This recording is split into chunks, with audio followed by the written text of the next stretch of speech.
In this video, I'm going to show you how to replace a radiator hose. I have a 2007 Chrysler Town & Country that I'm working on right now. Just had a hose for the engine coolant system pop. This is a hose that connects directly into the radiator. And you can see, I guess just under pressure and the aging of the rubber, it popped and exploded. So that then caused the system to leak all the radiator fluid all over.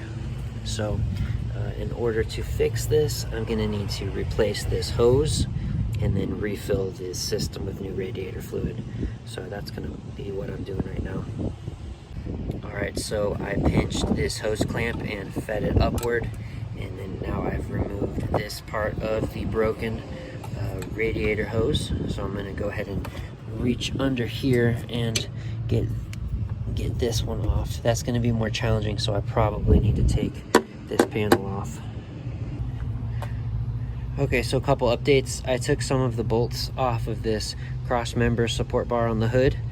So I've set this up off the side a little bit.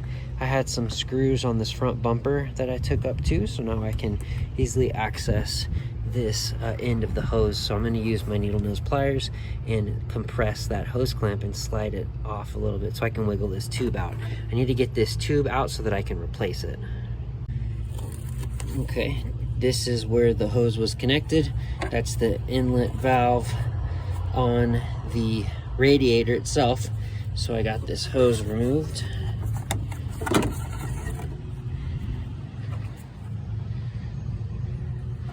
So here's the hose.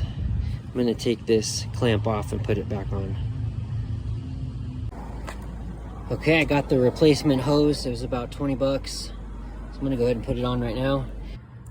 I know I'm putting it in the correct way because the exploded part was situated this direction. That was connected to the radiator. So when I put this hose on top of that, I know that the lengths are correct. It gets kind of tricky because if it goes this way, you can see that one length is longer than the other. So make sure that you're putting your hose on correctly based off of the length of the ends. So I'm gonna go ahead and get this put in right here.